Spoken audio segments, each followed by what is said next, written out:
Afternoon, ladies and gentlemen, to episode 3 of Lawnhub Live at Lunch. I'm with a special guest today. We've got Dan Caddy from the Green and Gold Life. Ahoy, team. How are we? Hello. Salutations. You also noticed that I'm in Clint's seat today. Clint is in rehab. He is on a personal mission. He's on a journey. So I had to find a suitable replacement guest. So Dan has been happy enough to join us. Yeah, we have availability, mate. Yeah, that's good. First off, as normal, get in the comment section, ask as many questions as you want. We'll get through them and let us know where you're listening from, whether you're at work, whether you're supposed to be at work, but you knew the Lawnhub Live podcast was happening. So you chucked a sickie, let us know. And as usual, Kira will pick the best comment. And we've got a special giveaway today. I'll just grab it. I don't want to lose mine. What do we got here? We've got. Now, it might not look special, but we did some filming at hashtag Ask Ervos yesterday. And you know how, like in sport, how you got like a match worn jersey? Well, this is an ad used box of goodies. It's an ultimate spray pack, which has been used. Like the cap has roots and shoots and wet in it. Like it's been used. So we'll give that away to the best comment voted by Kira. And then comment, question, whatever. We'll get that shipped out to you. And then we'll give away some other things as well throughout the podcast as usual as well. So how are you, Dan? Living the dream, mate. Living the dream. You came in on the Harley today. Yeah, mate, it was a cracking day. So rode down the hill and there's a spot on the freeway in Bridgewater that is like, there's just this little dip, and by golly, man, almost froze to the bike. Yeah, wow. Then when you get down in the big smoke, she warms up, and then it's just a pleasure cruise after. Beautiful. Lived in Adelaide, South Australia your whole life? No. I'm a sand groper from way back, mate. Yeah, okay. I'm from WA. Yep. So we moved over here when I reckon was 13. Yep. I want to say. The old man scored a job over here, so we packed up the family. Yep. And then moved over, which was heartbreaking at the time. Yeah, it would have been. Yeah. But we're here now, mate, and I'm not moving anymore. No, well, that's good. I said, because you obviously got lots of projects going on at your place, which we'll touch on. I suppose for those of you watching, who is Dan Caddy and what is the Green and Gold Life? Who is such an existential question? I know. Who is he? He's a family man that loves working out, getting out in the lawn. Yeah. Shit staring the kids. Yeah. You know, that sort of thing. Yeah. Yeah. So, and I just love tinkering, mate. Yeah. That's why I think that's why the Scott Bonner scene just really sort of resonates with myself, because it's not. Some of it can be difficult, but some of it is pretty straightforward, and I just love tinkering with things like that, man. Yeah. So nice. And the Green and Gold Life, that was an extension of that. So you wanted to bring your lawn care journey onto YouTube as well, or it was something that you'd always wanted to do, or it was just something that came to you and you're like, I'm just going to do it? I don't know. It just came to me, man. I was possessed. I was YouTube possessed. I was sort of watching Simsy on the tips, and I'll see Dub, Connor Ward. Yeah. And it's just like, we all think we can do it until we do it. Yeah. It's like, oh boy. Yeah. There's a bit of work here. And I suppose for almost 4 years to the day, we unfortunately pulling up stumps. But I suppose what spurred it on was just wanting to help people, man. Yeah. You know what I mean? That's, we all start off not knowing anything. And that's right. And then we just grow from there, man. So that's something that I think a lot of people in the forums, they don't understand that we all started with nothing, especially knowledge when it comes to lawn care. Like there's so much information out there. There's also a lot of misinformation out there, which is quite concerning and heartbreaking, because someone like yourself and myself and, like Simsy, they provide quality information, and then it just gets shut down by people who think they know better. And you know, if we're going to be honest, Simsy probably knows more than all of us put together. Mate. So yeah, him and BK obviously forgotten more about lawn than I'll ever know. Yeah, that's right. And the machinery as well. So by no means an expert, but just love dabbling, mate. You know what I mean? I thought I'd love to try and teach people in my own way. Yeah.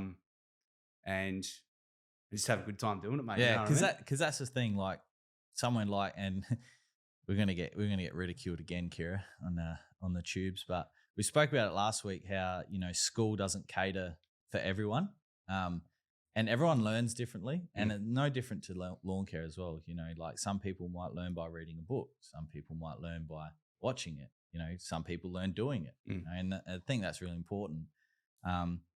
And it's good that you touched on C-Dub, because he is my favorite American grass creator. I obviously he's going through some health problems at the moment. And I hope to see him back on the YouTube. Because I love his stuff. It's raw, it's real.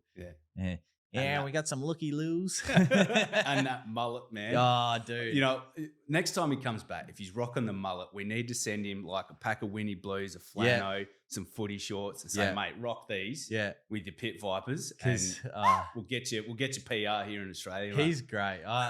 Because he's like, I love raw and organic. Yeah. You know, it's just, I love it.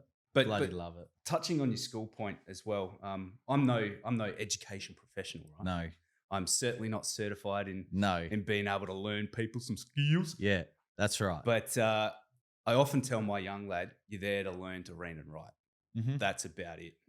Because I've got a very cynical view of the education system. Yeah, and like Clint said, I tuned in for a little bit last week. You know, they don't want you to know some things. No, that's right. Yeah, and I'm about teaching them about everything. Yeah, that's right. So I started my own business, and it's definitely an eye opener. Yeah, absolutely. Because that's right, and that's what we tried to touch on, or what we're alerting to. Like, school doesn't teach you how to run a business. It doesn't teach you how to manage people. It doesn't teach you what taxes actually are. Just that word's mentioned, but it doesn't say exactly, you know, what it is. But roast away if you want. But I'll go for it. I love it. A little bit of argy-bargy, but essentially, I don't get into like classroom sizes and teachers and stuff, because obviously they're doing the best job they can with what they've got, man. So teachers do what they can, where they can. Yeah. And it's not the teacher's fault. That's not where we were going with last week, and it's certainly not what we're going with today. No, I've got nothing but respect for teachers. You know, in that time that they get off, you know, school holidays and all that, they deserve that, man. Yeah, because I know what I was like at school. Yeah, that's right. Yeah, absolutely. Enjoy that time off while you can. So we got some. Oh my God, Jared Johnson. So Jared from YouTube's written, "Why is Adam so perfect?" I don't know, Jared. You tell me. You tell me, mate. He's my girlfriend's brother, so you know, it's. I've heard him call me worse. So, Brenovich from YouTube. I'm unemployed in Adelaide. Instead of looking for a job, watching you guys and admiring my lawn that's looking schmick after using your gear. Your beauty. That's the beauty. TikTok question from Ragwart. What's the best fertilizer used on buffalo? The lawns are about 2,500 square. Got some turf there, brother. Yeah, I know. From depending on where you are, if you're here in Adelaide, definitely look at getting a 25 kilo bag of Trojan. From our range, that is. Otherwise, you could look at the liquid range as well. They tend to cover a much further area than that of granular, but let us know where you are, and I'll be able to cater that more for you. And Luke Birmingham from Facebook. Hi guys, love your shizzle. Been trying to grow my AstroTurf for a while now, and it's just not getting any longer. Suggestions. Cheers, Bremo from New South fucking Wales. Yeah, well, I'd consult Chuck Norris, mate. Yeah, because I've heard he can do some special things with AstroTurf, mate. Yeah. That's great. I love that. Bremo, he was active last week as well. So it's good to see you back, mate. Active. We enjoy it. But okay. Cam Hopper. Do you recommend over? I'm just going to go with the other part, overseeding zoysia. No, I mean, I've overseeded in the past. I'm not sure if you've overseeded before, like a rye or anything like that. Nah, never done the oversow thing, man. Yeah. Because I'm a little bit more of an organic kind of dude. Correct. And we touched about that off camera. So Yeah. that's something that we are going to talk about. So stick around. We'll talk about that for sure. But typically, if you've got a zoysia and you want to repair it, it's stolen on rhizome base. So it's just going to push in anyway. If you need to speed up the process, you can take some plugs, take it from an inconspicuous area. Yeah. And then drop them in and go from there. But no, I do want to do it one day. Yeah. We'll see how we go. But yeah, I sort of. The only benefit of it is the wank factor when you stripe it up. Oh, mate.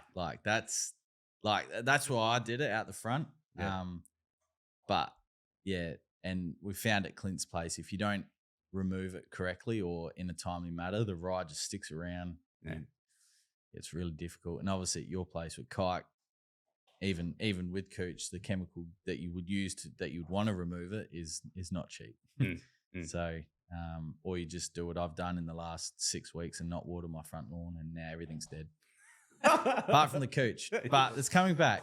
Yeah. Those of you on our Instagram and Facebook will see what it looks like tonight, I promise. So, yes. How'd you get into lawn care? How long you got?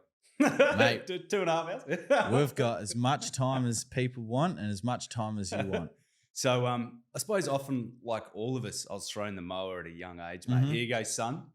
Go and tackle it. Yeah. My old man's hard but fair. Hard but fair. So kudos to him. We had some filthy old buffalo, man, and it was just a nightmare. You know what I mean? It was mostly covered by gum trees and stuff, and it was just a real displeasure. You know what I mean? Like it's just a dust bowl, and you're mainly just sucking up leaves and stuff. It's not growing, and that was my start. Yep. And then I finally moved, when I moved out of home, I think I was 18, bought my first house. Then I started taking some pride in it, man. You know what I mean? And I was mowing it and, got the footy shorts out and whippersnipper out and, all of that. And then I'm like, I want my lawn to look like the SCG, man. Yep. I want to see them stripes, baby, and just them thick old stripes. And then it took me a while to get a cylinder mower, man, because I didn't know how it was done. Yeah, that's right. When we got into it, I suppose, jeez, back in my day. Yeah. If I'm allowed to say that. Yeah, absolutely. If I qualify for that, there was it. no YouTube, man. So that's right. I didn't understand, well, what's striping? You know what I mean? I didn't say, how do they do that? Yeah. So I couldn't research. Well, I suppose I could have researched it, but I didn't. And then eventually bought a book. I can't remember what it was called. Yep. And it was sports turf care management, and it outlined a few of these things, and away we went, man. Yeah. Never looked back. Yeah. My how I got into lawn care is very similar. So Dad got our first cylinder mower when I was 11, 10 or 11. It was I can't remember exactly what it was. It was like an Atco or it was one of those. It wasn't a Scotty. I know that for sure. Yeah. And same thing, like didn't know how to do the stripes. I tried. YouTube was just a thing there, and I remember watching a video from the States where this guy made one out of I think it was PVC, and then just dragged it along the ground. Tried that, didn't work, and then we mowed our first cricket pitch, and I remember going, "There's lines there," and I was like, "I'm going to try this." Anyway, the engine blew up. So what I did was, this mower would only move if the clutch was engaged. So I'd tape the clutch and then I'd just go up and back all day. Just burn them in, baby. Burn them in. And then, we got our first stripes, which was cool. Exhilarating. Yeah. And then the drought came and then, the lawn pretty much was dissipated. And now obviously there's no drought in SA, which in the weekly cut the other week, I got an email from someone when I was talking about irrigation. Obviously, irrigation has to be suited to your area. Obviously, if you are not allowed to water your lawn, then unfortunately that weekly cut edition wasn't suited for you. So it's obviously something to consider. But did you lay the kaiku at your place or it was already there? Yeah, I laid it. So we built that I want to say 9 years ago. Yep. Plus or minus, give or take. We did a whole bunch of landscaping. Someone came in and gave us a hand with the wall, like that dry stack wall. Yep. And then we came through and laid it out. So I didn't really know much about the different turf varieties at that stage. So just rolled out the old kite. Yeah, she was cheap. Yeah, I was going to say 10 years ago, it would have been bloody dirt cheap back then. Yeah. I can't remember what we paid. It was like $4. Yeah, I was going to say it was about that $3.50, $4. Yeah, that's what I had in my mind. So we rolled out a bit of that, and I started looking after it, man. And just loved the process, loved the just seeing results. You know what I mean? Yeah. Like you put the effort in, and you see the results. Same as lifting, same as child rearing. You put the effort in, you see the results. It's rad. So and then I was getting the willies on with it. Yeah. I was like, right, I want to, because this is when Tiff Tuff started coming in. Mm-hmm. Give this bad boy a whirl. Yeah. See what that's like. And then so ripped up the kai from out the front, gave that the old glyphosate treatment. Yeah. Went old Nagasaki spec on it. Yeah. And then ripped it out, gave it a few more treatments, and laid the old TT. Yeah. And obviously, those not familiar with Dan's channel, you've had some soil testing done there. Yeah. And he's seeing good improvements with all, I don't want to give too much away, especially if it's a segment on one of your last videos, but no. We're pretty open about it, mate. Yeah. Right. So I went to Turf Test, Michelle. Yep. And sent her a couple of samples. And then in the end, I didn't send her enough samples. She's like, you didn't follow my instructions. I'm like, I'm busy. So I sent her some more. Yeah. Come back a couple of weeks later, and she's like, Dan, this is by far the worst soil I've seen in quite some time. Yeah, wow. And I'm like, mate, you are kidding me. Yeah. Like, I'm mulch mow. I was going to say, you did all the proper soil prep. You literally did what the book says to do. Yeah. I even got the screed out, man. I was like, get it nice and flat. Yeah.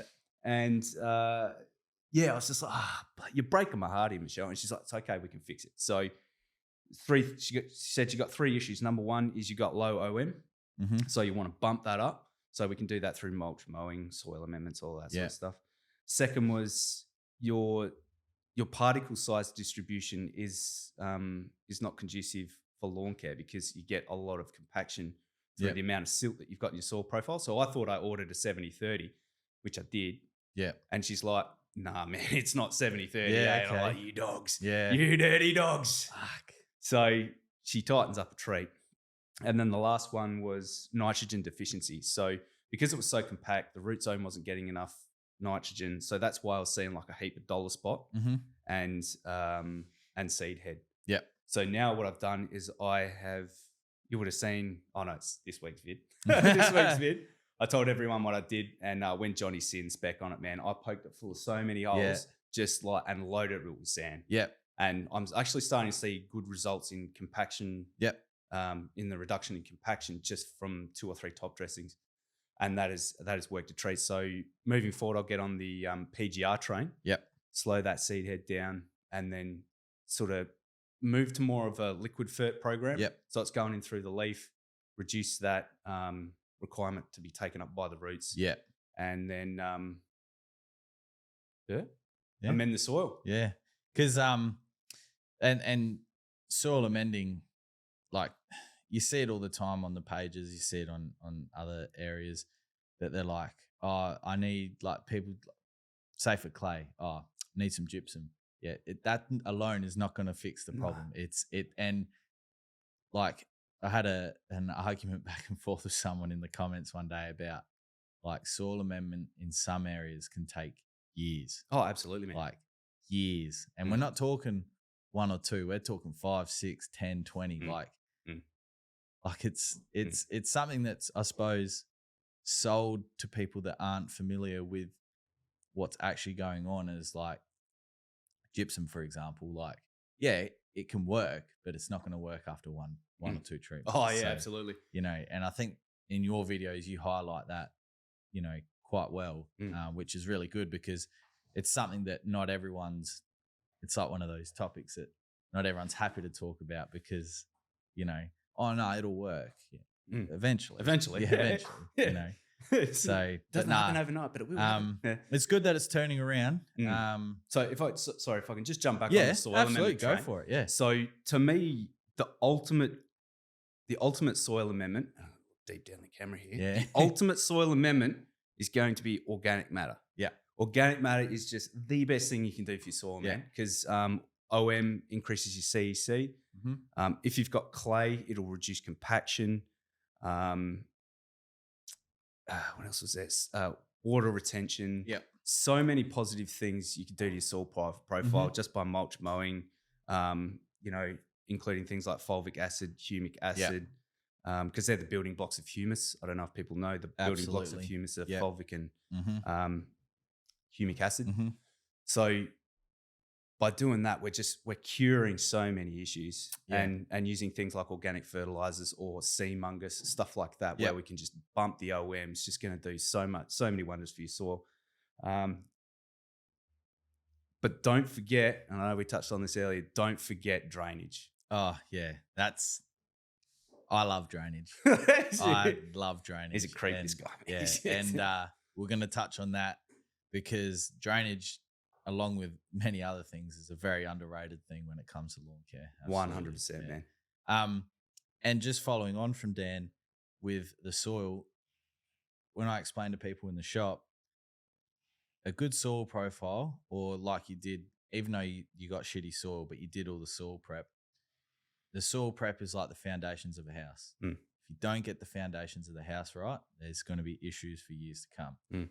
Unfortunately, you did the right thing, but you got some shitty soil. But, and that's, and unfortunately, that's sometimes a reality of our lawn care journey, isn't it? Sometimes we don't, you might get a top dress full of rocks. Your count, you didn't get a 70-30. You got something from down the back paddock, the back paddock, and sold it off at $30 a ton. And yeah, they saw me coming, mate. Yeah, with my 6x4 trailer. Did you consult with them, the landscape yard, at all, or? Oh no, man, this is years down the track. Yeah, it's too late. And you know what? That's fine. Yeah.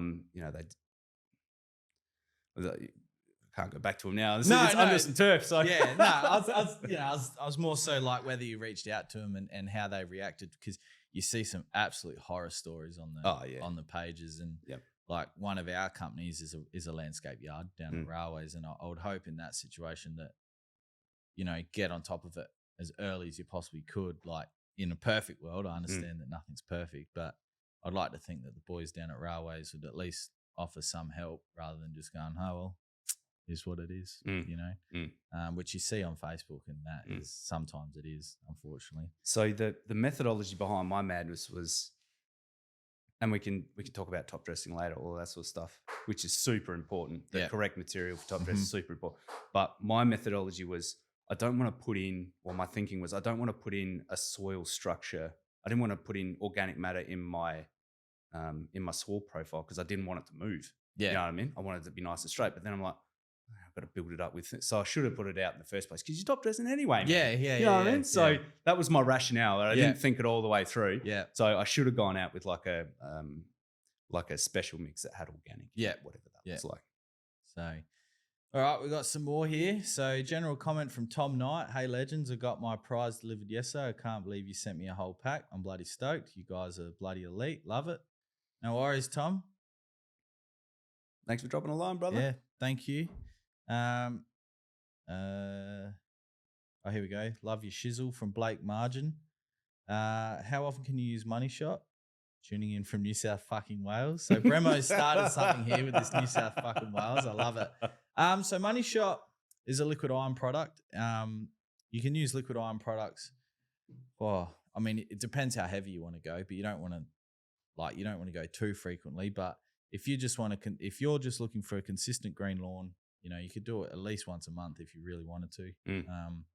But if you have an event coming up where you really wanted to impress, especially the father-in-law or something like that, you could do an application every 2 weeks leading up. That'd definitely lock some color into the leaf. So, Brevanich on YouTube in Adelaide. What's the latest that I should be dethatching my kike? Did it early Feb and it's come back dark green, but we'll need to go again. Or should I leave it till next spring? Well, my kike I just hit out the back last night. So you've still got plenty of time. Got some good weather coming next week. but I'm suspecting we're still going to be having good weather in April. So Potentially, man. I've been trying to Yeah. keep an eye on this La Nina. yeah, My sort of thing is I wouldn't go any later than March because you want you want the lawn to actually store all of its sugars and chlorophyll in the root system. You don't want it to be worrying about trying to repair itself before hibernation or before, sorry, what's the word? Dormancy. Dormancy, yep. So I wouldn't go any later than sort of March, but again, it depends on if you want to maintain that height of cut, all of that sort of stuff. But my recommendation is thatch isn't bad. Too much thatch is an issue. Yes. It can be an issue, disease and all that sort of stuff. But I actually like to roll into winter with the thatchy lawn just to help protect it from frost, keep the soil temperatures up. Yeah.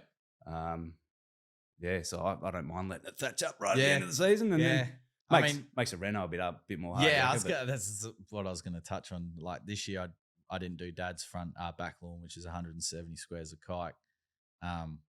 But I know that next spring I'm in for a mission because I've missed nearly 2 seasons. Oh, give me a hoy, mate. I'll come down. Yeah, bring the toe cutter.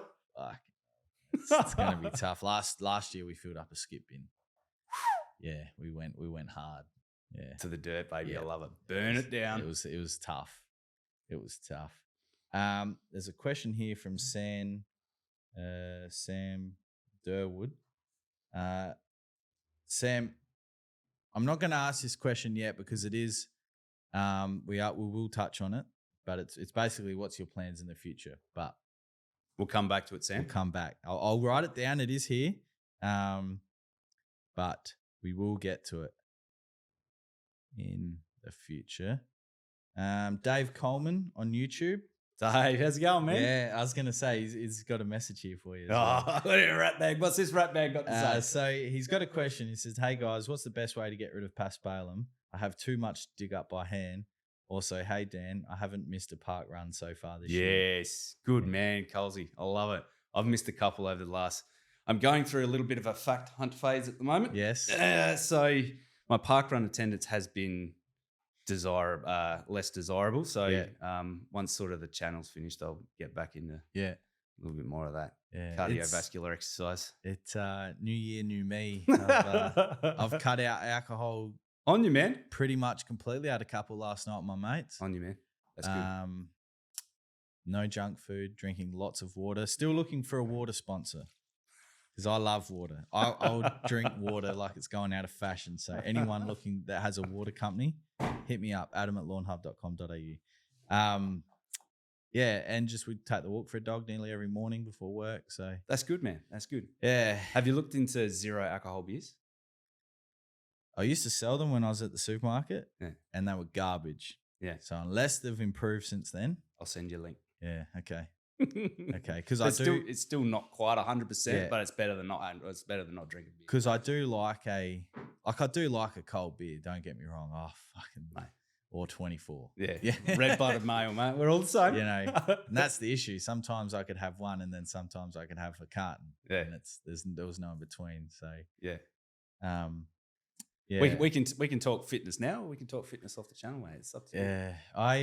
Because I used to play cricket and footy. And I was quite fit when I was younger. And then, I don't know, a bit like everyone in that, every young teenager male finds alcohol and women. And, the focus goes off, off pace there. But how to get rid of paspalum? Look, paspalum in any turf variety is very difficult to control and get rid of. There are products. Some are very bad if you don't wear the correct PPE. They can be used, but there are safer levels. So we sell a product called David Gray's Crabgrass and Clover Killer, which has DSMA in it at a smaller level. So it's not a Schedule 7 poison. Still requires the correct personal protective equipment, which is PPE. That is still going to require follow-up applications because it is in such a low level. Oh God, it's been a big week. But the other option is just letting it go. because when the coolness hits, Mm. and I'm assuming that he lives near you, so it's going to be cold winter. Mm. Pre-emergent program. Absolutely, Yeah, man. that's One of the underrated tools. Oh, mate, I could talk about pre-emergence, wetting agents, and drainage till the cows come home. And even when they do come home, I'm still talking about it. Hey, Maisie, come here. Yeah, I want to talk to you about prodiamine. So, look, if you want to see it out for the rest of the season, just do that. If you got too much, otherwise, you can, depending on what turf variety, you need to read the label of David Gray's crabgrass and clover killer. But there's something to be said as well about what you just said there, man. Like sometimes you can wait for the season to kill your issue. Yeah, that's right. Yeah. So for example, I've got Wintergrass Alley, which is on the. I was going to touch on that, but we can talk about it now. Yeah. I've got Wintergrass Alley, which is to the east of the Kaikiu out the back, and for some reason I don't know what it is. Oh, I do know what it is. It's water. Yep. Water just loves to sit there, and the wintergrass just goes absolutely bunter. So. And as we know, it can be a little bit difficult to kill wintergrass in Kaiku. Mm-hmm. Like there's nothing you can really do. So one thing you can do is wait till it goes dormant and wait till the Kaiku goes dormant and give it like a quarter rate of non-selective herbicide, glyphosate, and that'll knock it out. Or what you can do, which is what I've been waiting for the last 3 bloody years, is a decent hot summer. Because their root system is so pathetic. Yeah. It just takes you could drought your lawn for 2 weeks. Wintergrass gone. Jump on the pre-emergent program. Never see it again.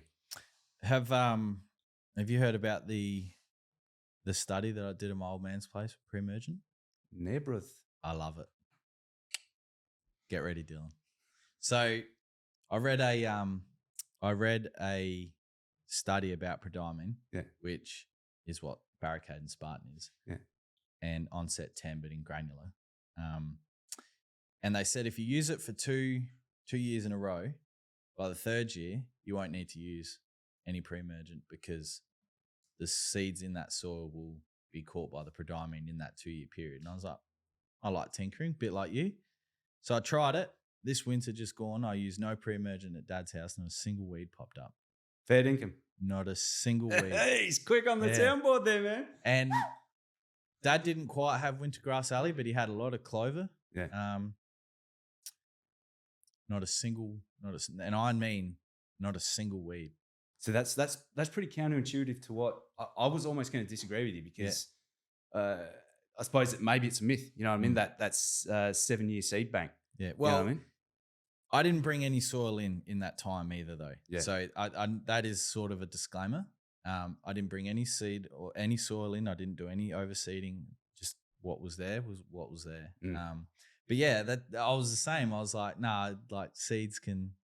But I suppose I just hit everything in that top 30 mil profile, which is what prodiamine grabs. And like I said, I read the study. I wanted to put it into. It was obviously a long study that I was doing, but yeah, not a single weed. That's rad, man. Yeah, it was pretty cool. What about herbicide resistance and cycling your actives? Yes, that's also very good to touch on. So after that, even still, Dad hasn't had any in his kike, but in the Tahoma, he's had kike pushed back through, which we've hit with a selective that is very good at what it does. He has had some sour sobs pop up as well, which they're a bulb style, so they're absolute bloody nightmare to get rid of. But I managed to control them as well with a very good chemical. I haven't seen any resistance build up at his house. Right. I haven't had any at my. I typically don't use a herbicide unless like at Dad's place on the putting green when I applied Pole Check because it was riddled with polar that first season. It was really good. Like it worked, but obviously continued use of endothol, wintergrass will build a resistance to it. And you have to switch back. Same as fungicides and some herbicides, as you were touching on. So at the moment, I haven't used a herbicide at Dad's place since the endothol on the green, which is that video's on YouTube. So whatever the time that was released, my place, I haven't used a herbicide at my place Out the back, never. I've never used a herbicide out the back. Out the front, I have with a very good chemical. But yeah. Oh, look, good, mate. Good cultural practices are always always going to assist in keeping your weeds down. Regular mowing. Yeah, that's right. And a lot of it can be achieved with regular mowing. Yeah, absolutely. I think although we sell a ton of weed and feed packs, a lot of people are quick to jump on I've got to get rid of it.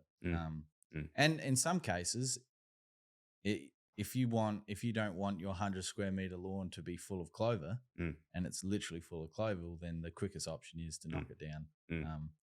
And we touched on it. We did some filming yesterday, but we touched on NSFW, the active of diflufenican, which remains residual in the soil. Can you spell that, mate?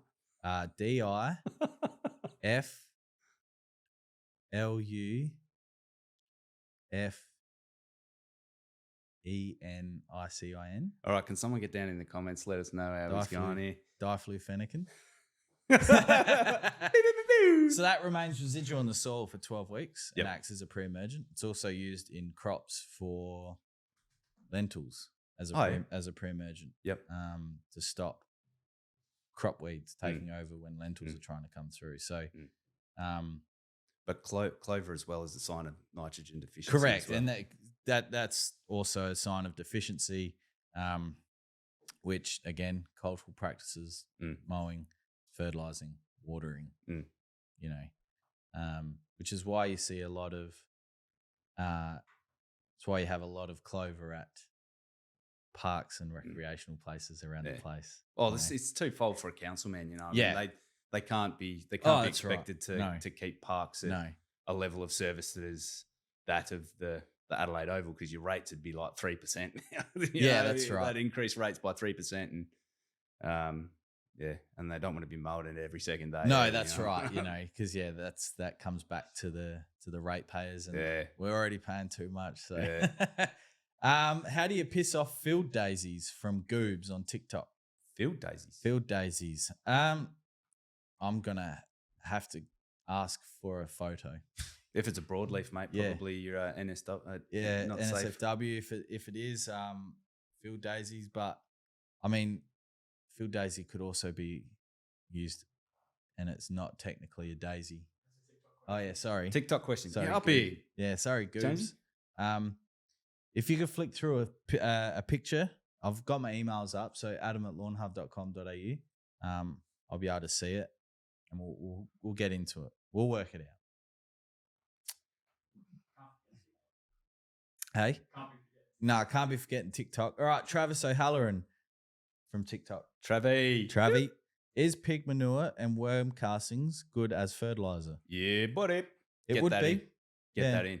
Absolutely. Worm castings, again, and we talk about it all the time, like when people message us and say, I've got worms in my lawn, what can I do? And I always tell them, just leave them. Same as mushrooms, just leave them. Yeah. It's a sign of an excellent soil profile, man. Pig manure, I suppose the only disadvantage to using pig manure would be if that pig has eaten something that the seeds are then lasting through the manure, and then you're introducing a weed seed into the soil. That'd be the only negative to that. But other than that, it's organic. It'd be full of the good stuff.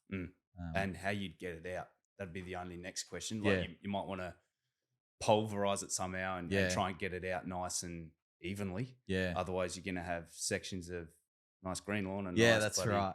That'd be the only other thing you need to consider.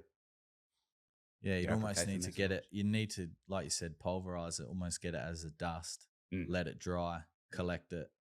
A bit like Fried Eggs Golf on YouTube. You ever watch them? No, they got a 9-hole, 9 tee block, and they've created a putting green over a dam in their house. It's a retired son and a retired dad and a son.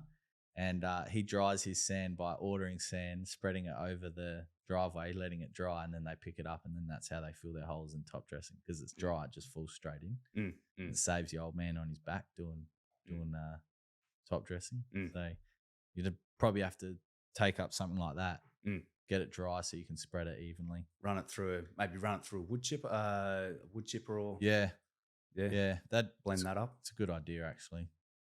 Best soil depth for carpet grass, as all I see now in clay location, Northern Territory, Darwin. I would suspect it'd be the same. Just just any who's that from? Tim Driscoll from Facebook. Just you in a, like, people say, and you get this commonly, oh, you want at least 50 mil. You want to go more than that. Yeah, good 100, 150, man. And it's all respective of people's budgets as well, but as deep as you can possibly go within your budget. Like, because dumping soil is not cheap. I understand that. But as deep as you can possibly go, because like we were saying before, the root zone, the soil is the foundations of the house. You don't get that right, you have issues. So as deep as you can possibly go is the answer would have for that.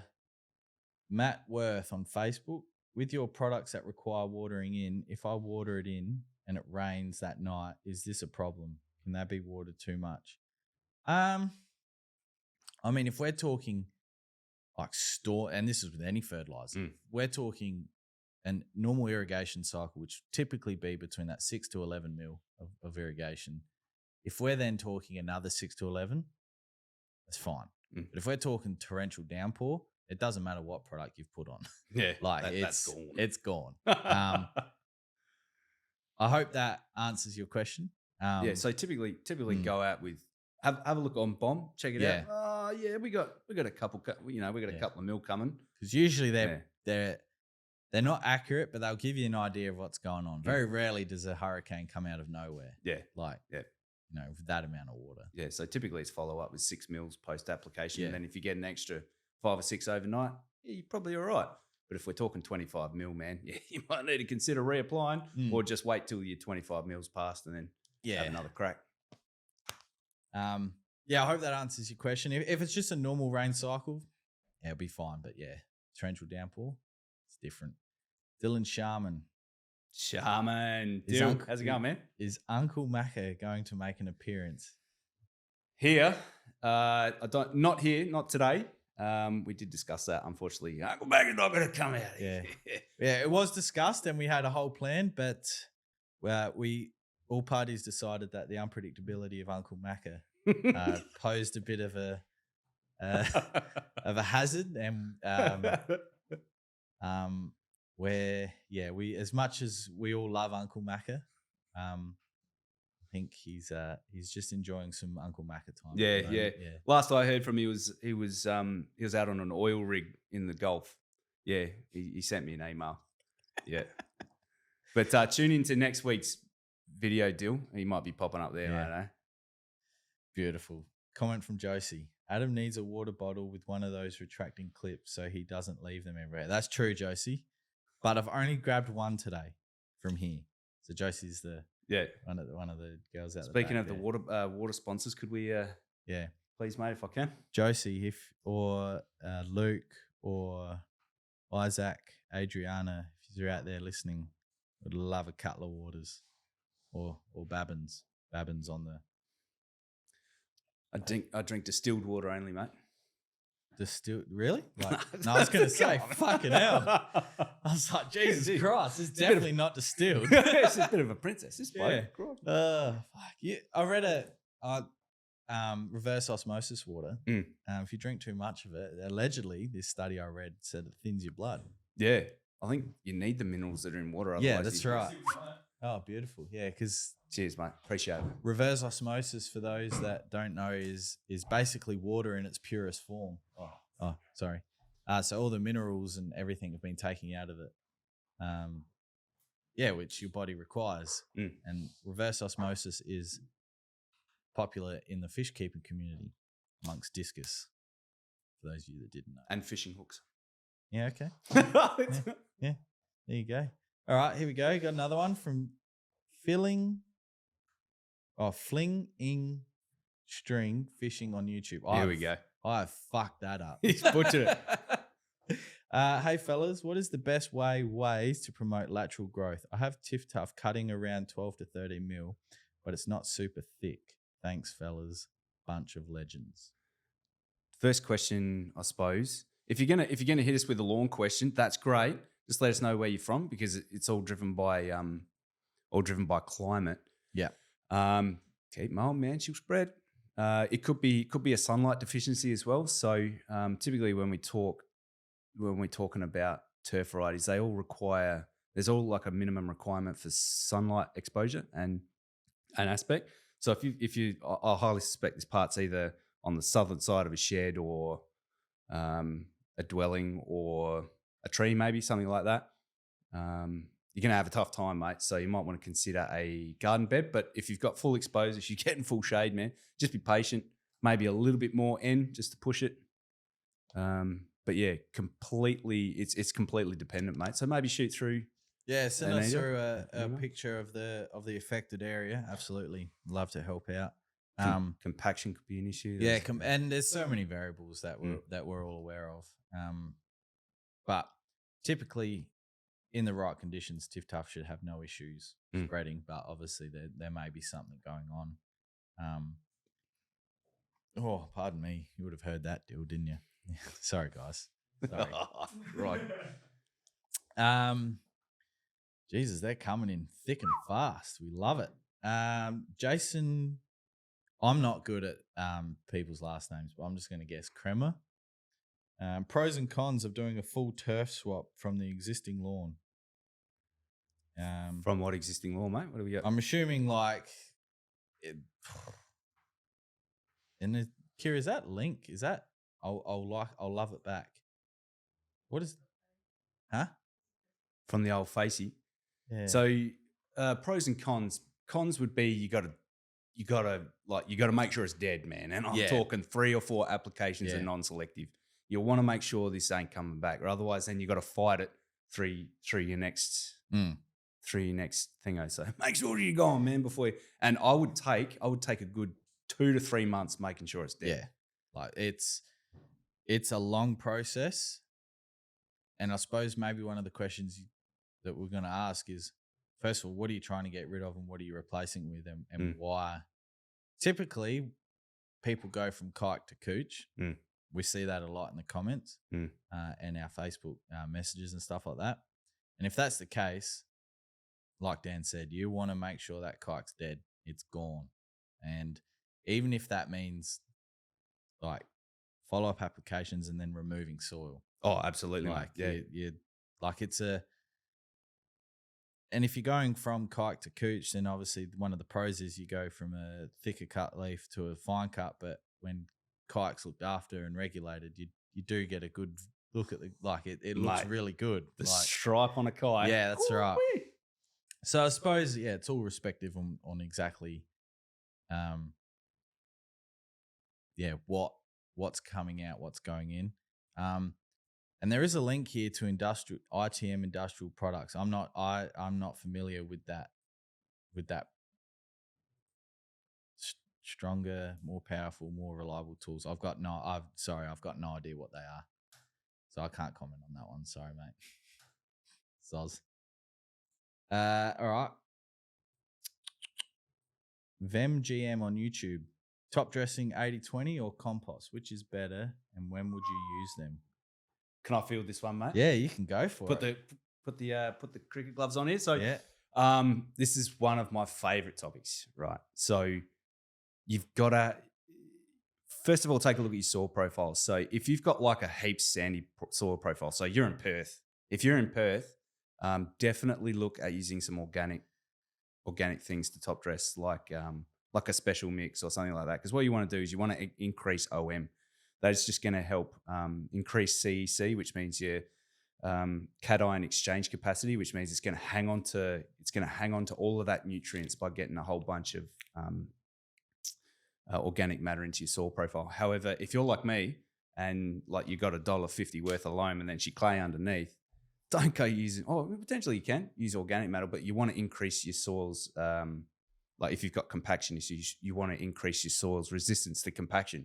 And you can do that through things like play pit sand. So play pit sand is excellent because I'm nerding out on this shit, man. I bloody love it.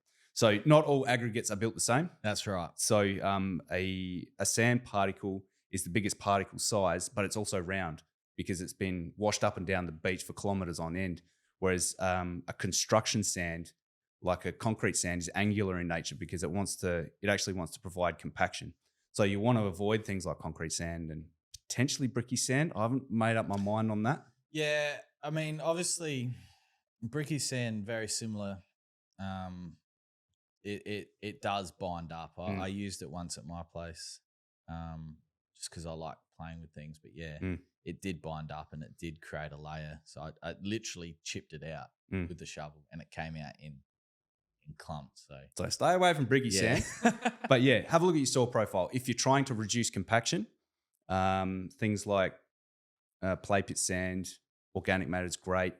I'd try and stay away from 70-30 safe. Yeah, 70-30 safe. You can't go wrong with it. But yeah, that'd be you really want to let your soil profile drive what you're putting on for top dress. Yeah. Yeah, that's right. I hope I answered the question. Yeah. Yeah. I liked it. Yeah. Next one here, I'll be able to answer this one, but Nick Tyler from Facebook. What's the withholding period for chickens and livestock after using NSFW? So it's roughly 28 days on the area. That includes mulching and feeding those clippings to livestock as well. So it's about 28 days. So that's Nick Tyler from Facebook. Jake Smith on Instagram. Hey guys, I have kikuyu and it's green and great, but how can I get rid of those shit white seed head? PGR doesn't seem to. So I'm a little bit dusty on this one, man, because I think it's a flower. I don't think it's a seed head. I think the seed head is actually in the stolon. However, it's a stress response. So I would look at things like cultural practices first. So look at nice sharp mower blades, mowing frequency as well. So you want to make sure you're not breaking the 1/3 rule. That's a big one. Make sure it's got a wetting agent, so it's still getting enough water. Make sure it's getting enough fertilizer. And the only one we can't really help is going to be temperature. So that's the only thing we can't sort of do as domestic turf curators, is make sure the sun's shining, mate. Yeah. So the other thing as well with PGR, like you say, it's the flower. It's a combination of the plant doing what it needs to do, but something that needs to be addressed is PGR doesn't always eliminate PGR. It'll suppress it. So yeah, and like Dan was saying, it could be a response to many other things as well. And it's the only thing at Kite gives me the shits with in that response is that you could treat it nice and do everything right, and then it just flowers, and it's like, come on, man! Like, what else do you want? Yeah. Whereas Cooch, I find that my Santa Ana doesn't seed up with, like, I could treat it right, and then not treat it right, and it will only turn after a while. Whereas my kike out the back, you look at it weird and it goes like, It's a double-edged sword because at least kikuyu stuff, it's not like a permanent structure like the seed stalk and head that a cooch has. Yeah, that's right. And it can blow away with the wind, or you just brush it off and she gone. Yeah.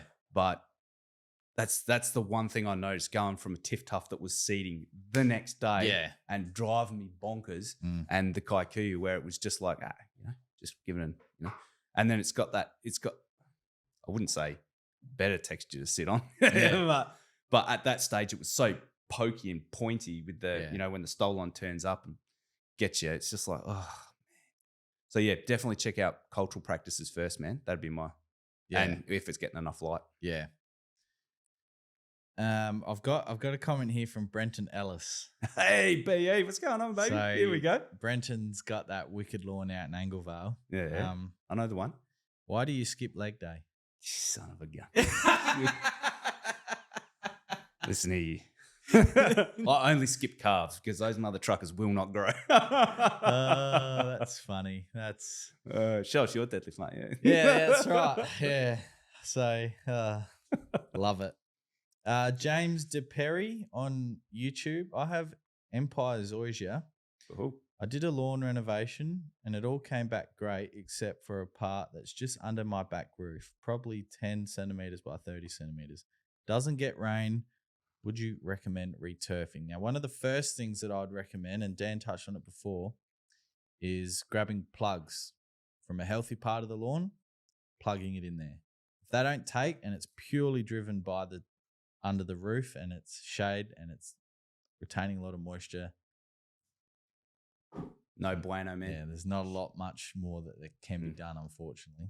Taking plugs isn't a bad idea, man. You know why I like taking plugs is because if we think about it, it actually fills in super quick, but it takes a little bit longer to fill out. So when we think about it, like it's exponentially filling in because you've taken like a Coke can size out, you know, something like that, and then it's pushing in from every side. So it only takes like, if you've got decent bloody temperatures, it only takes like 2-3 weeks and you're back to it.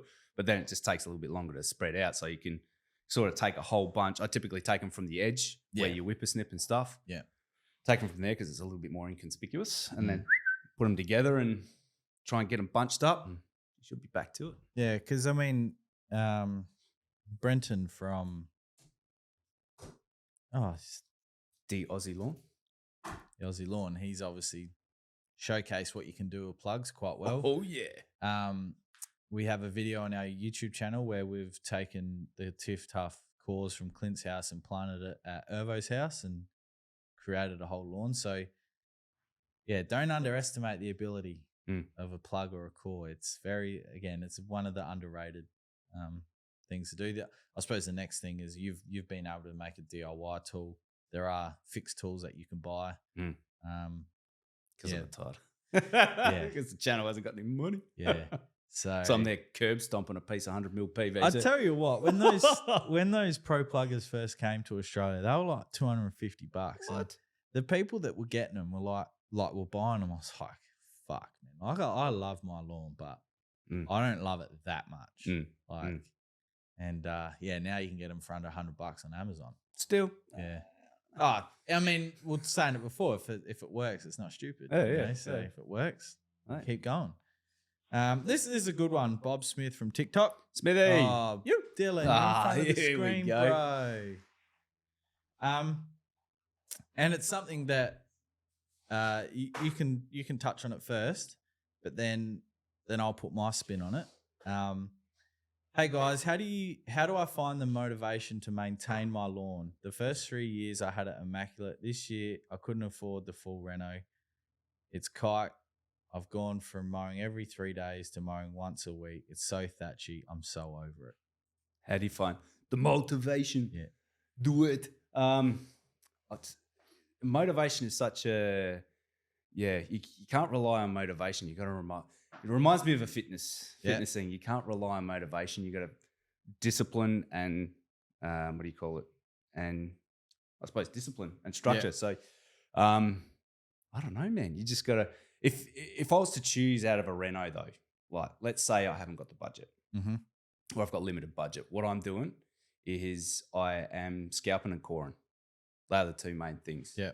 That'd be where I'd start. If I can't top dress, I can't top dress. I don't want to say it's not required, but it depends on what you want to do with your deck. So if you want a nice billiard table, yeah, man, you top dressing. But if you just want to, you know, a shag pile that's looking sweet, core, aerate, and scalp, they would be my two go-tos. Just leave the soil profile open, man. She'd be up, you know? Yeah. Well, I did a test at Dad's house this year where I've cored 3 times there and I didn't feel a single core in, and it's fine. Like the reason why, you know, people say, "Oh, top dress with sand, top dress with this," is for somewhat drainage purposes, but also building up your soil profile depending what was there. And the reason golf courses do it is because if they left holes in their golf greens, there would be a lot of unhappy members for a very long time. So, well, that or you're hitting a hole in one as soon as you hit the. Yeah, that's right. Yeah.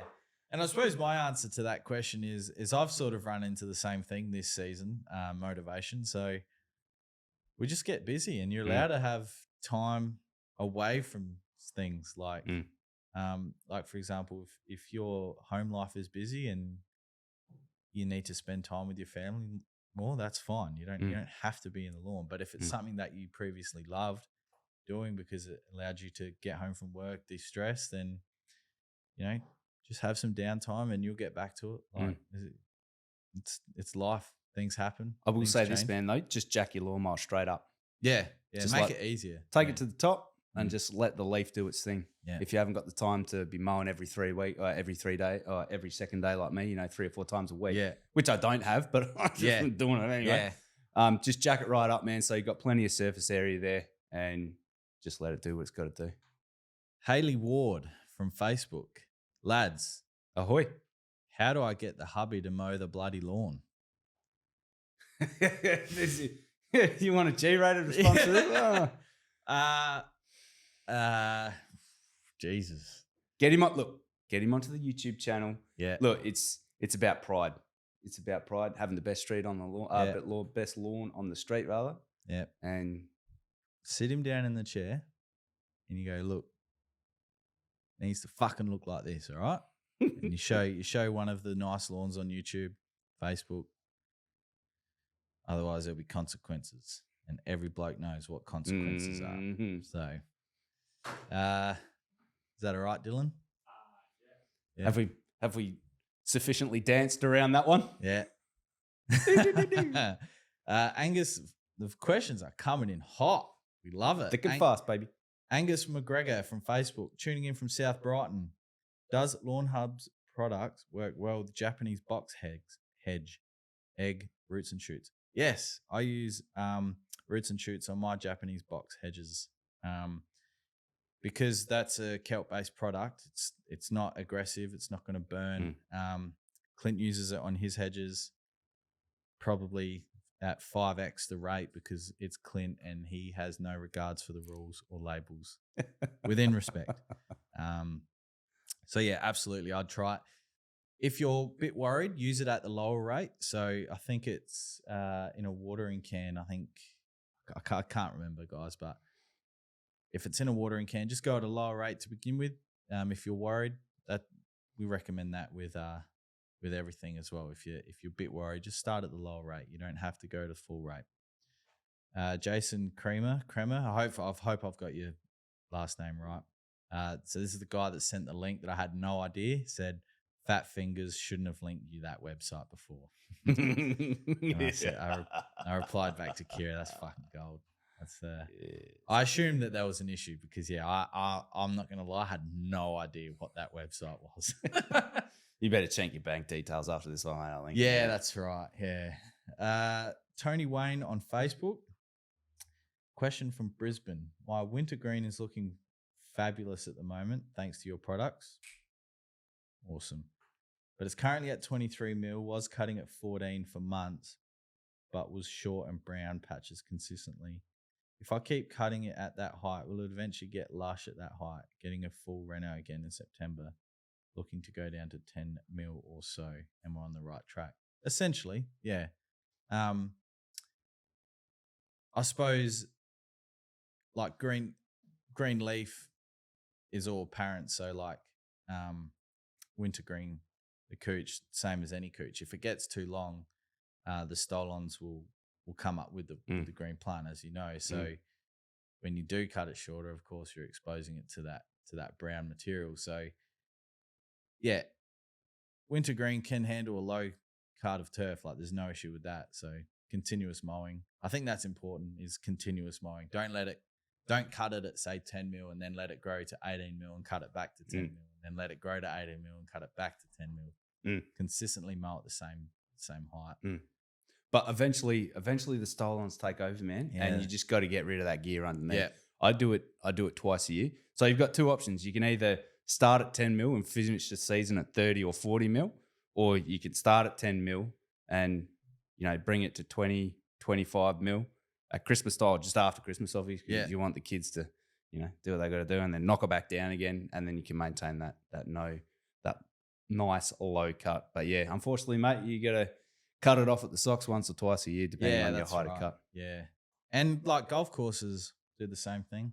Like especially if they've got a cooch green, same thing. It will just eventually come up with it, and that's just the fun of lawn care, unfortunately. Yeah, but also grooming and scarifying. Yeah, that that's helps right. rip out a bit of that. I mean, and not everyone has access to a groomer. I understand that, but the use of a groomer or one of those attachments like what you've got, awesome. But again, I understand that not everyone has access to one. Paul Hutchins on YouTube. Hutchie. Is it possible to overseed with perennial rye to muscle out existing cooch unknown grasses over time? Based in Hobart, and the perennial rye loves life down here. I'm sure it does. Probably not a bad strategy. So, I read a study about perennial rye releasing, is it endophytes? Yeah. Yeah. Yep. So, but that doesn't happen in the first season. That's a gradual thing. So we're talking 3, 4, 5 seasons before it starts to really choke out the other lawn varieties or grass varieties, weed varieties. That's something to consider. But if you oversow enough, the rye will get so thick that the cooch will eventually get choked out as well. So you've got 2 ways of looking at it there. If using a perennial rye, use a premium cultivar. You're gonna something that's somewhat self-regenerating. It's not going to self-regenerate like a cooch or a kaku, but it will send out a runner. Not so much a runner, but it will till it and bunch up a lot. Just keep that in mind. But use a cultivar that you can afford, but a premium one. That was a mouthful. And cooch is probably not really loving it down there in Tasmania. No, especially not if it's bloody snowing. So, and then Billow, never worry. I think I've pronounced that right on Facebook. Hey guys, pardon me. I want my grass to grow faster. Mowing multiple times a week isn't an issue. It's a hobby.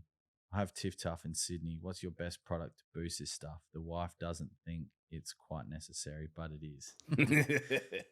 So, I mean, like liquids all the way in that sense. If you're looking for rapid growth or rapid response, you can tee up something like 3-Way and Money Shot. That's gonna. The 3-Way has got the trace elements in it, which will help do other things. But whereas Money Shot, which has 16% nitrogen, and that'll help push a bit more growth. I know you're a fan of mixing in a little bit of urea into a spray tank. Every now and then, pushing a bit of growth. Cheeky little bit of urea just to fast something else. But when we consider fertilizer, there's 3 sorts. So we've got organic, controlled release, and what's the other one? Organic, controlled release, and synthetic. That's right. So the best thing about a liquid one is that you could get it in bulk, and it's fast acting because you apply it to the leaf and it sort of generates a result in 3 to 7 days, right? Because it's going in through the leaf. However, if you get like a granular, especially an organic, what happens is, an organic you put to the ground and it's not in a form that the plant can take up. So then little microorganisms get in there and nom him up, and then transfer it to a nitrate, which is then absorbed by the plant. Whereas a controlled release uses a friction coating, and then it'll break down over time.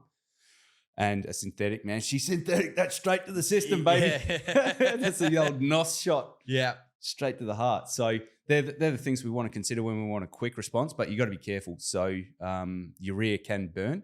So you just want to be super careful about blowing things off of paths or going out too heavy, because and then it's going to thatch up on you. So if you just want a quick release, just go easy. Yeah. The other thing to consider is if you push too much nitrogen, you will get disease. Oh yeah. Yeah. So I had an issue. So before my golf day, we had some terrible weather, and like the green was going to recover perfectly to the date, had some bad weather come in. So I tried to push a bit of N, and I actually got I can't pronounce it correctly, but anthracrose. Yeah. Which is it you can see it in the leaf. It goes yellow with all these lines, and I only have 35 squares out the front, so I wasn't going to buy a bottle to treat it. I just stopped watering and stopped putting product down, and it cleared up. But that's something to consider, and it's something that I've ran into. Unfortunately, it does happen to all of us. You know, it's not all sunshine and daisies in front of the screen. And if the AFP are listening, it's anthracnose, not anthrax. There you go. AFP, if you're listening. Yes. I'm sure they are. Yeah. Oh, mate, if they're listening. I'm looking for a water sponsor. All right, so continuing on with some questions here. One thing you wish you knew about lawn care when you started? Wish I knew how fun it was. So, I suppose what products to put out when is the biggest one. And I suppose in the fitness influencer style, they're selling you a whole bunch of shit you don't need, right? So the three main items I would look at, first of all, number one is a soil wetter. That is the epitome of like the best one to do. What it does is it gets a nice even application of water through your soil profile. You can apply your insecticides nice and evenly, your fertilizers, so on and so forth. It is the best tool you can have. So I wish I'd have known about that earlier. Yep. My next one that I'm buying after that is going to be a Celiprin, because it doesn't matter what you do to your lawn. There's a saying, I think it's the grubs, they eat the best and forget the rest. And there is after you've got grubs, man, you're pouring bloody Chernobyl looking stuff on your turf to get rid of that, man. You were bombing the shit out. Mm-hmm. So that is the next thing. Anything you can do to prevent root munching morons, I like to call them, you're just setting yourself up. And the third one's going to be fertilizer. Yeah. They are your three main things. That is potentially all you need. Yeah. I often say that if you're on such a low budget and you have a decent coverage of lawn, all you need is a wetting agent. Oh, Here we go. I've said it for ages, and I'm sure you could find me saying that elsewhere. But yeah, wetting agent for me is the most underrated product. Absolutely. In the lawn. What is it? The home. What did you say? Domestic turf curators. Arsenal. Domestic turf curators. Arsenal. Wetting agents. Yeah, absolutely. Most underrated product. They're just, oh man, I love wetting agents. Yeah, man. And drainage. So Dan did a whole series at his place where he installed drainage to prevent the water pooling, the sogginess. And I wanted to touch on that today because it is something that's overlooked, especially like in areas at your place where you've obviously got the ramp. Water takes the path of least resistance. 100%. So it's going to take it's taking the easiest route, essentially, is what that means. So if you have a gradual slope and that water collects in one area and it's got nowhere to go, that's where it will sit until it's gone.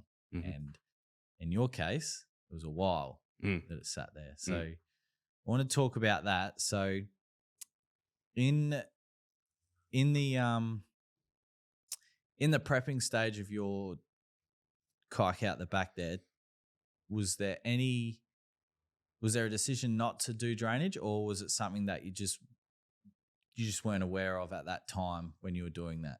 No, I was fully aware. So those two retaining walls I've got on the backyard towards the south, they're a dry stack wall. So I'm aware that water is filtering through that, down the next level, through that, and onto my lawn. However, I thought initially there's not much of a catchment up there in terms of what's actually getting, because most of it falls on the roof, then goes to the tanks. Yeah. However, we've got that token 900 mil footpath around the house, which is there to control footing, expansion, contraction, so on and so forth. And then obviously the garden bed area. So there is a little bit of catchment there, and it was just accumulating. Yep. So first thing we need to take a look at is our catchment area. But I purposefully put about, I want to say 3%. I want to say about a 3% grade from the base of the retaining wall down to the shed. And then I actually installed a French drain at that stage. Water was not moving. Yep. I'm just like, this is just sitting here. So essentially what was happening is the clay underneath is well renowned for holding soil and well renowned for holding water. And I'm often coined as saying, you know, the clay that I've got at my place is like the whack a day 4 in the middle of summer, mate. You know what I mean? Like we've got cracks like this bad boy showing up, which is my house footings are down like 1200 mil. Yeah. So that's what we call reactivity. The clay will absorb the water, swell up, and it's got a high suction factor, which is what the rock lickers or geotechs call it, a suction factor. But it's so porous, like the little thingos, and it just holds water, and it's like a rainwater tank. And then what happens is, you know, I've only got like $100 or $1.50 worth of topsoil on top of that, and the root system then dies off. So you get over and above your typical root cycling effect. Then you get I want to say a stagnant soil profile. No, what's the word? It's not stagnant. It's there's a word to it. It's not coming to my mind. I say it all the time. Anaerobic. Anaerobic. Yeah, you get an anaerobic soil condition, which is no good for your microorganisms, all that sort of stuff. So what a French drain does is it relieves the pore pressure in the clay so that it's not holding as much water. And then the French drain will relieve that, take it out, and then, it just follows the path of least resistance, like Jonesy said, and then out of your life, which is super important. So important because the last 3 winters we've had, 3 or 4 winters, have just been like the wettest I've ever seen. It's been nuts, really, the amount of water that South Australia's had. Yeah, which is good. Oh, absolutely. Which is good for the farmers, but it's given me the willies non-stop, mate. But it's good because what that then allows you to do is I'm hitting in the growing season. In previous years, I couldn't even reno my lawn till November, December because my soil profile was still saturated. Yeah. And I couldn't apply products like Acetylprin GR we mentioned before, or in the liquid form, because that would just go straight to the creek. Yeah. Then you're killing fish. Yeah, that's right. So you can get a jump on your season a whole lot earlier. Yeah. So so the reason it didn't go in initially was thought I had enough fall on my yard to get it down to that French drain, which was not the case. So I had to put in a full system where the gradient was insufficient to get it out of my life. Yeah. And it's working well? Beautiful. Even though, mate, that was a big project. As I do, I bite off more than I can chew and just chew like hell, man. Yeah. Like that's me. And I was like, is this a 2-week job? Yeah. Not when you're by yourself. Yeah. I mean, Dylan from Rusty came out, so cheers for that. He came out and gave us a hand for a day, or 2 days rather. And we had this little piss weak 1.2 ton excavator, which I remember you saying it was a piece of shit. Just no breakout power, man, and I couldn't get through the clay. But so essentially that's what it is. But I put in what I did do, which was a little bit of a mistake, and I did see it coming, but I was like, it probably won't be that bad. Is I used an organic. So my current soil profile was mostly made up of not organic loam, just your typical 70-30 loam. Yeah. And then I put that organic stuff in. So now the turf that's growing over the French drain is like this nice bright green. Yeah. And the rest of it's just like a couple of shades, a couple of grades lighter. Yeah. And I'm like, son of a bitch. Because, obviously, because it was that dark soil as well, so it retains a bit more heat. And you touch on it a lot in your videos. But, but it's good that it's working. Your irrigation system. Yep. Is that 2 zone down the bottom, 3 zone down the bottom? 3 zone. Yep. Yeah. So when you're designing a water system, you need to look at flow rates and pressures and all of that sort of stuff. Which are different, by the way. Flow rate and pressure. Yeah. Q equals V times A, mate. Yeah. Like they're 2 separate things. And that's one thing to consider. And I say this joke to someone at Water Pro, like, that's all right, I'll just put a kink in the hose. And that's not how you reduce pressure, man. And he hates it. Because I know full well it's a joke, but he, because that, unfortunately, that's just some of the things that are said, and it's not, as we know, it's not the case. They're 2 separate things. So, so it's a 3 zone hunter system. Yeah. And it does real well. I am having a little bit of an issue. The one sprinkler that I've got kind of in the middle of the lawn, which is like by the side of the ramp, I keep running over it. Man, and it's just, and I've just noticed now it's broken, so I've got to dig it out, and that'll be a once the YouTube channel wraps up, I'll get in there and just quickly knock that on the head. But yeah, it does a really good job. Yeah. And even on a windy day, like it keeps the water where I need it mostly. Yeah, cool. Yeah. Yeah, because my pressure out the back's garbage. So as soon as the wind picks up, I got the MP2000s. I think they're just. I got the R vans out the front, and they march through the wind, which is good. But yeah, love it. That was there when you laid the lawn as well. Yeah, pop that in. Yep. I am sort of considering maybe a fertigation, maybe just for things like soil amendments and soil amendments, wetting agent, that sort of thing. Because if you drip feed it, maybe it's a little bit better. But I wouldn't be putting anything that generates color response. No. Because you could potentially plug up the system. I don't know if that's a thing, but you won't get an even application. Yeah, and I mean, fertigation programs are something that it's or appliances like the Easy Flow and stuff like that. That's something that's been replicated on golf courses for years, just in much bigger capacities. And, they're mainly running kelp-based soil amendments, wetting agents, and stuff like that. So, and then if they're recycled water and shandying, and all that sort of stuff. Yeah, but the most important thing with something like that is it needs backflow prevention. So whatever comes into that system, it cannot legally go back out. And we're talking RPZs, which are not cheap and some of them are worth more than the systems themselves, and they don't come with them. Yeah. So was that like a one-way valve sort of? Yeah. Yeah. So it's a commercial spec one. Yeah. Because these products are in the waterline are considered hazardous because because you wouldn't want your family drinking that shit. As much as it probably wouldn't be the worst thing that you could drink, it's definitely not the best thing you can drink. So the biggest myth in lawn care. Mulch mowing increases thatch. Yeah.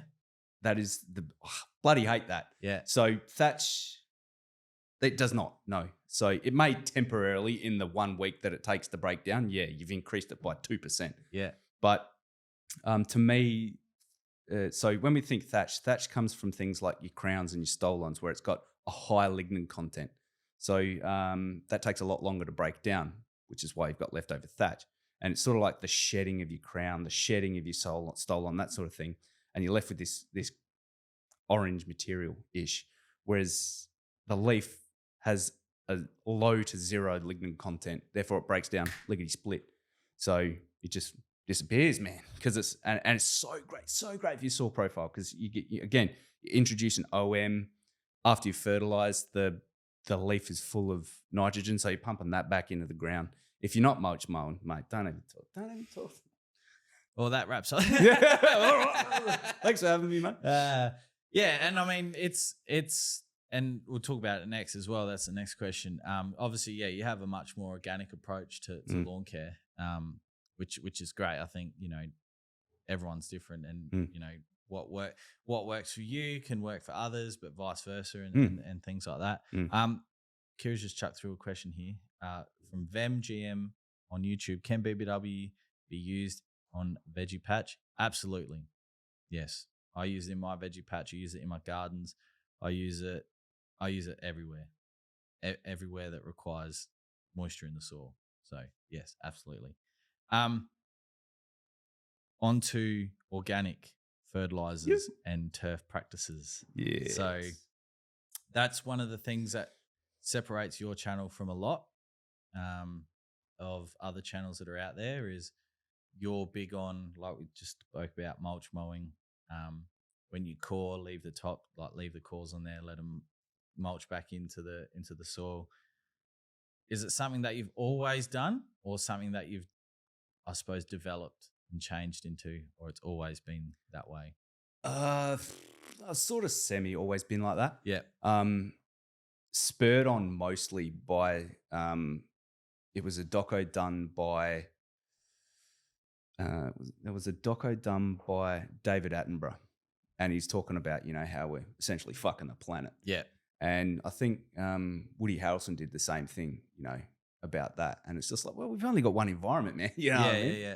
And it's not, and by no means is it to put down people that do use chemicals, because if we use them responsibly, it's fine, man. Yeah, you know what I that's mean? right. Yeah. And I do use chemicals. Like I'll use Acelepryn GR, which is pretty easy on the environment chemical sort of thing. Well, I mean, So, it's a non-scheduled poison. Yeah. So, yeah, it's used within directions of the label. It's completely fine to use. Yeah. As is everything, but Yeah. you need to use it within the recommendation. No, of the label. 100%. So I don't want that to be taken the wrong way. You know, if you're using chemicals, you're killing the environment. Yeah. No. Because if it wasn't for chemicals, then most of the food that we eat would be contaminated. Like, it's as simple as that. Like, you know, there are some form of chemicals that need to be used to prevent things that make us sick. It's, unfortunately, that's just the way it is. The way we've developed life and farming and all that sort of So it's by no means a put down, but that's the one thing I like to try and do as much as possible where I can use organics. So because the benefits are, you know, some of it's free. Yeah, I mean, mulch mowing's free. Yeah, man. that's right. Yeah. And you're supporting the microorganisms in the soil without killing them off, unless you've got, you know, silly things like anaerobic soil like I used to have. And then you can turn around and take your lawn clippings. So say, for example, you know, you said before that you need a 28-day withholding period for certain chemicals. So that way I can just take my last vid, or the one that's just about to come out, you know, I'm dumping my stuff straight in the compost, man, because I haven't done, and that's great. That's going to break down rocket quick because it's full of nitrogen. So that's kind of where I'm coming from, man. Is a lot of it's free. I'm not going to say it's better for the environment, but I like to do it that way. And yeah. Because it's something that we're looking. So about 2 years ago, we put together a humic and fulvic product. We trialed it. And I mean, we had really good results, but I don't want to say we had trouble, but we ran into how we would market it to make it appealing to the average person. Because to the average person, who gives a fuck about soil? Like, you know what I mean? Like, we know how important soil is. But for the average person, we needed to tell a story that resonated with the people to be able to then go, fuck, you know what? I want to buy that product because it's going to do this. And by no means does that mean it's being put to bed. We still talk about it, but we didn't get the balance right, and it didn't store properly, and it glugged up in the sprayer. So you know, if we're going to bring a product to market, we want to make sure it's good. But we are looking at something like that, but mulch mowing, like, I don't hate it. I just like, if I mow the lawn, I like looking back and absolutely. That's, you know, but in saying that, I've mulch mowed out the back before because I ran out of Trojan. So, you know, and I know that's funny because I work here, but I've ran out of Trojan, so I've been using bush as well. So, you know, and I know that's so stupid, but you know, how do you run out of fertilizer when you work with fertilizer business? But unfortunately, it's just what happened. So. Look, and mulch mowing, you know, you still do have to be careful. Like, you can't mulch mow at every period. So Renos, you can't mulch mow, obviously. No, you know what I mean? So you got to pick that up, get rid of it. Disease as well. So when you've got disease around, you don't want to be mulch mowing because that's how you go around spreading it. Yep. And look, if you do have mates coming around, you want to show off the deck. Yeah, man, throw the catcher on. You know what I mean? Like, you don't have to do it absolutely every instance, but for me, I'm mulch mowing 90% of the time. Yeah. Faux sure. Yeah. And you know, golf courses, they can't afford to pick up all their grass clippings, especially when they got, say, 18 holes of driving range. Like, you know, so and I think, a lot of it comes down to somewhat personal preference. Oh, absolutely, man. Yeah. And there's nothing wrong with mulch mowing. There's nothing wrong without it. We can all get along, man. Yeah. We can all live in harmony. We can all live in harmony. And I mean, it's a good thing to talk about, especially being a myth, because it's obviously just been plucked from, like, there might, like you said, maybe 2% for that 7 days, but that's enough for a politician to go, nah, see, here it is, you know? So I think my biggest myth is that you need everything.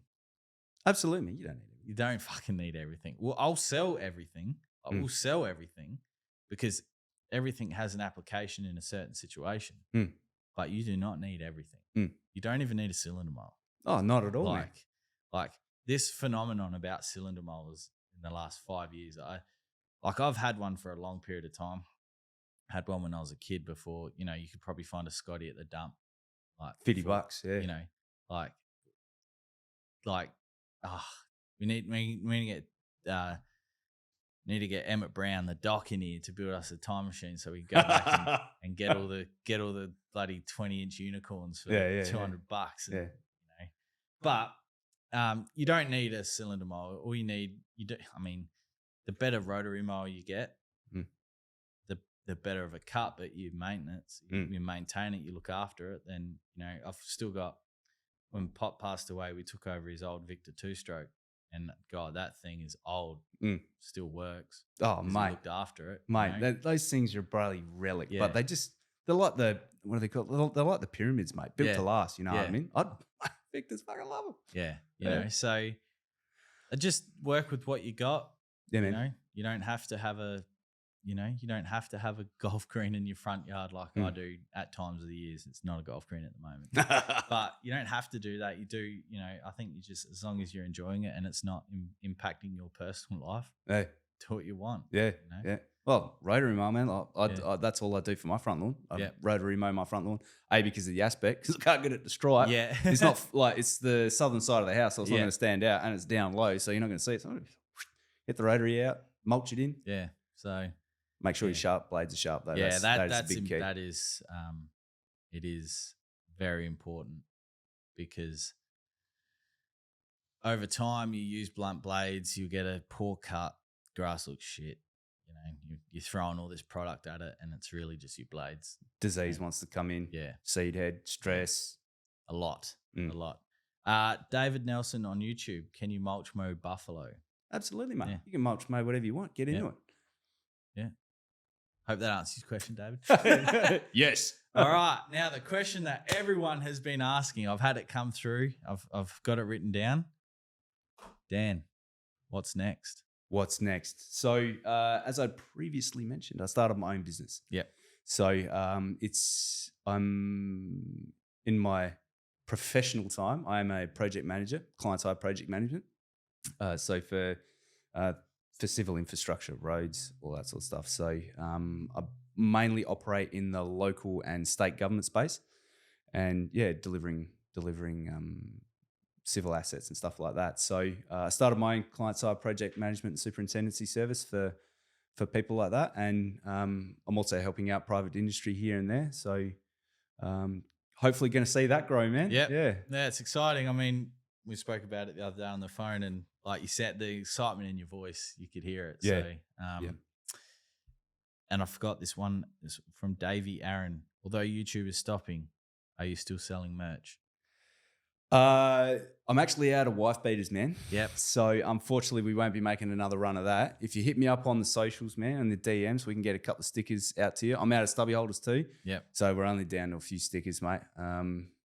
Sorry to let you down, man, but that's where we at. Maybe we can get a Lawnhub hat to you too. Yeah, we'll sort something out. We'll sort him out. Yeah, we'll sort him out. So, if anyone has any more questions, let us know. Kira, can I read out the winner yet? Oh, we forgot about the winner, man.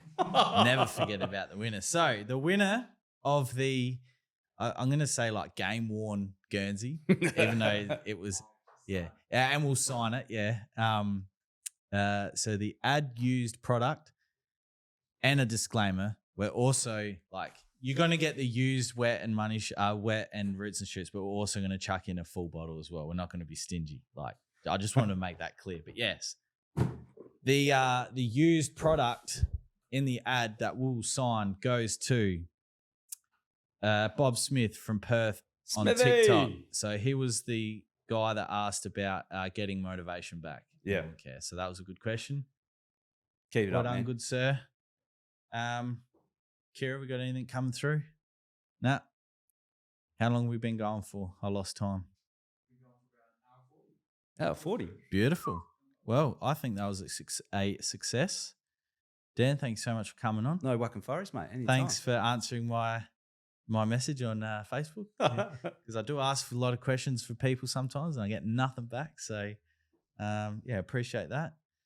And Clint will be out of rehab by, I think, Monday or Tuesday. So he should be back in this seat on Friday, 12 p.m. Adelaide time.